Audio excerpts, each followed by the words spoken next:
नमस्कार दोस्तों, SS market news में आपका स्वागत है। और दोस्तों बात करते हैं यस बैंक की। और यस बैंक में दोस्तों यहाँ पे क्लियर कट मैंने कहा था कि यस बैंक यहाँ पे नीचे लो ब्रेक होगा तो यस बैंक में यहाँ पे सेल कॉल जनरेट होगी। अगर लो ब्रेक नहीं होगा तो सेल कॉल जनरेट नहीं होगी। और ऊपर जाके इसका अगर ये हाई ब्रेक कर देता तो इसमें बाई कॉल जनरेट हो सकती है, ठीक है ना। तो अभी आज इसने ऊपर का ये हाई ब्रेक किया, लेकिन आज की जो क्लोजिंग नीचे आई है तो इसकी कल जो कल अगर मान लीजिए ये आज का हाई निकाल देता है, आज का हाई ये मैं आपको बता दूं और पूरी चर्चा करेंगे। और एक दो माइनर पॉइंट है उस पर भी चर्चा करेंगे। आपको बता दें आज का हाई है 282.05। अगर कल मार्केट 282.20 को निकाल देता है तो मार्केट में फिर 285 और 290 तक के टारगेट देखने को मिल सकते हैं, ठीक है। अब इसी बात में मैं पॉइंट ये नोट करूंगा कि यहाँ पे कुछ एक दो तीन लोगों के कहीं ज़्यादा से ज़्यादा एक दो या तीन लोगों के ऐसे कमेंट आई हैं उटपटांग तरीके से जो कमेंट आते हैं। और इसी वजह से मुझे आपका जो डाइजेबल जो मेरा जो कमेंट बॉक्स है उसको मुझे डाइजेबल करना पड़ता है, ठीक है। तो उटपटांग तरीके से सवाल करते हैं और उटपटांग तरीके से कमेंट करते हैं कि आपने तो सेल दिया था, सेल क्यों नहीं गया। तो अब सेल का मैंने आपको वीडियो उठा के देख सकते हैं, मैंने जो वीडियो बनाया है और उसमें सेल का कॉल जनरेट किया था। कहाँ से जनरेट किया था, कब जनरेट होगा कि ये इस कैंडल्स का लो, इस कैंडल्स का लो ब्रेक हो गया। यहाँ देख सकते हैं, अब मैंने यहाँ पॉइंटर लगा दिया है और लाइन खींच दी है कि इस कैंडल्स का लो, ये लो, ये देख सकते हैं, ये लो, इस कैंडल्स का ये लो यानी नीचे वाला ये लो ब्रेक हो जाता है 273। अगर ब्रेक हो जाता है मार्केट में तो मार्केट में सेलिंग प्रेशर आता है इस यस बैंक में। इस कैंडल ये लो ब्रेक होने के पश्चात और 268 तक के टारगेट आपको रखे थे। फर्स्ट टारगेट है 268 तक के टारगेट रखे थे, ठीक है। अब पॉइंट नोट नहीं करते हैं कि सेल मतलब बताया तो सेल क्यों नहीं गया। तो सेल क्यों नहीं गया क्योंकि ये यहाँ पे लो ब्रेक नहीं हुआ, इसलिए सेल नहीं गया, ठीक है। और जैसे कि अब आज मैं बता रहा हूँ 282 पॉइंट अगर 20 को मार्केट निकाल देता है तो 285 और 290 मार्केट जाने की पॉसिबिलिटी है, ठीक है। अब मान लीजिए 282.20 को मार्केट नहीं निकालता है और मार्केट 282.20 के पहले घूम जाता है तो फिर अब वो जो लोग ना समझ लोग होते हैं, ठीक है, जो दो तीन लोग हैं वो मतलब वीडियो को समझते नहीं है तो किस प्रकार वो ट्रेडिंग करते होंगे। मैं समझ रहा हूँ कि मैं सोच रहा हूँ कि किस प्रकार वो मार्केट में ट्रेडिंग करते होंगे।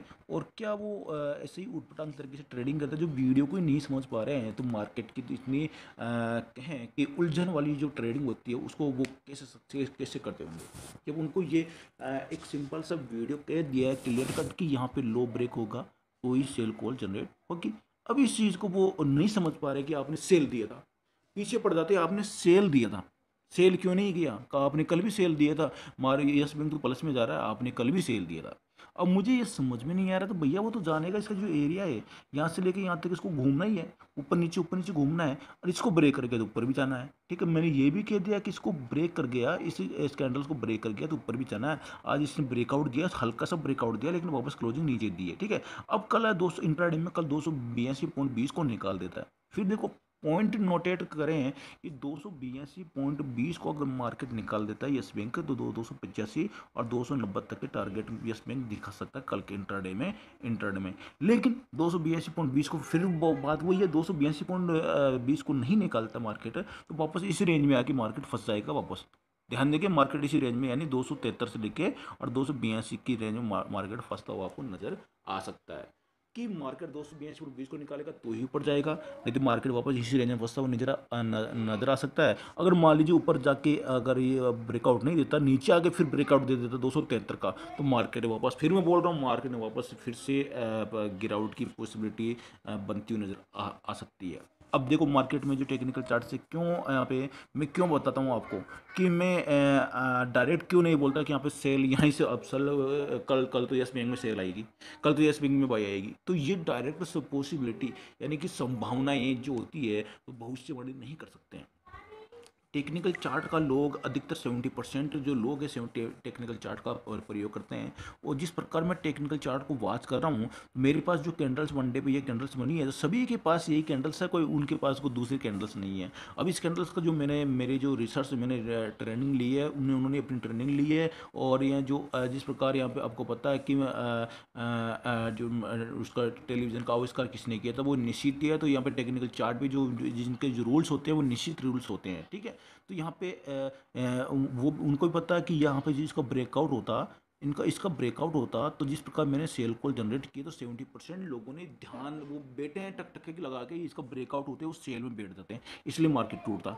ठीक है, इसलिए मार्केट टूटता 70% लोग यहाँ पे इसलिए 70% की एक्यूरेसी निकल के आती है यहाँ पे। ठीक है, और उनको पता है कि यहाँ पे अगर ये ब्रेकआउट हो जाता है तो ये स्प्रिंग में वापस बाई आ सकती है। तो कल 220.20 की अगर मान लो वापस ये आ जाती है तो टेक्निकल चार्ट जो फॉलो करते हैं जो लोग, ठीक है, वो लोग फिर क्या करेंगे, इसमें उनको पता है कि अब ये ब्रेकआउट हो गया, सभी को पता है टेक्निकल चार्ट इसी प्रकार इनके जो रूल्स होते हैं टेक्निकल चार्ट के, वो उन रूल्स में उनको पता है ब्रेकआउट दे दिया, अब ये बाई में जाने वाला है, लोग यहाँ से बाई करेंगे तो अपन भी यहाँ से बाई करके चले, तो फिर वो बाई में चला जाता है। तो दोस्तों कोई भी ट्रेड लेने से पहले आप स्टॉप लॉस का सहारा ज़रूर लेवे और स्टॉप लॉस लगाना ना भूले। ठीक है, तो इस कंडीशन में क्या होगा कि अगर बाई की पोजीशन अगर ये चली जाती है बाई दफ़ा 282.20 का ब्रेकआउट दे देता है, तो इस कंडीशन में 273 का स्टॉप लॉस लगेगा।